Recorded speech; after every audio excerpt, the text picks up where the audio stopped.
Mortgage rates, by the way, just posted their biggest weekly drop in a year, with the average 30-year fixed sliding down to 6.35%. That may be welcome news for would-be homebuyers who've been sitting on the sidelines, and possibly good news, too, for those who've been looking to refinance after they got in at higher rates. But what does it really mean for you and for your money? We're going to break it all down now with money and business expert Derek Kinney. Derek, thanks so much for being here. My pleasure, Jason. Great to be with you. A lot of people have waited a long time to see that chart finally start to make its way down, Derek. So let's talk about, first of all, why? Why are mortgage rates falling so much in a week, in the most recent week? It's not uncommon that when the Fed is about to reduce rates, which most people think they will, typically mortgage rates tend to start dropping a little bit earlier than that. So this is good news because so much demand has been pent up on the sideline. People talking about houses aren't affordable, we can't make the down payment, and the American dream is reserved for somebody else and not for us. This is news many people have waited on. The key is don't jump too fast and possibly buy the wrong house. Interesting piece of advice there for sure, because we know, Derek, that a lot of people have been sitting on the sidelines waiting. A lot of people waited it out last year. They've been doing the same this year. They want to buy a home, but prices have been too high. Mortgage rates have been too high. What difference could this drop in rates really make? Well, this is big because we've seen the stock market go up, but we haven't seen rates come down as fast. And so for people who are really, really close, they need that extra $100 or so a month.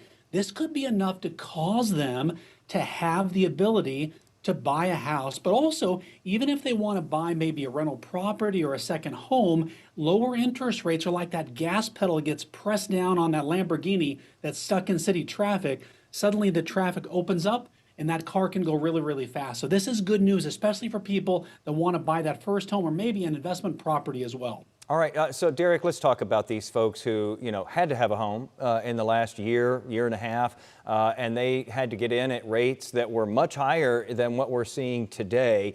Does it make sense right now for some of those people to start thinking about refinancing, in your estimation? Well, it might. Now, here's the key, though. Just because rates drop doesn't mean this is the best time for you to refinance. Generally speaking, I would advise clients it needs to be at least 1 full percentage point, even a percentage point and a quarter reduction from what your current rate is right now to make it worth it, because there's typically refinancing costs, there's fees. Here's the way. Let me give you kind of a secret, though.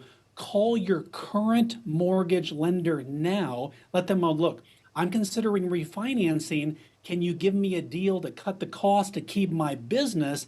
That may be a way, even with less than 1%, it might be worth it to save some money, or possibly roll a 30 into a 15-year, which could dramatically save you money over the long term. That's a good way of thinking about it, too, kind of that softer way to save yourself some money just by contacting your current lender and seeing if they want to keep your business.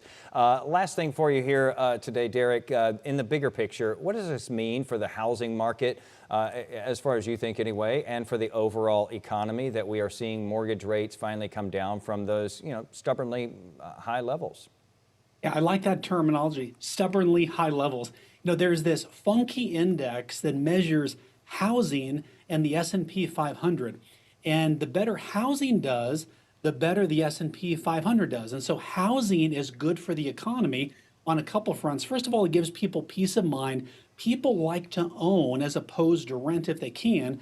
But it also says, look, home building stocks like Home Depot, Lowe's, those types of stocks tend to do well as interest rates drop because people tend to buy a house, they want to refurbish it, update it, and that's a way to make money as well. So if you've got money on the sideline, the key again, I like to say, people laugh at this, but when you go to the neighborhood, look for established trees. It sounds crazy. That's one of the best ways to make sure your price is going to go up and not go down. All right, some interesting takes here, and here's one from the file of Great Minds Think Alike, Derek. My Right on the Money piece tonight and tomorrow morning on Daybreak is about those mortgage rates and refinancing and interest rates and the whole thing. So we're on the same page, man. We're just two brothers separated at birth, my friend. Thanks, Derek. Really appreciate it. Thank you, Jason.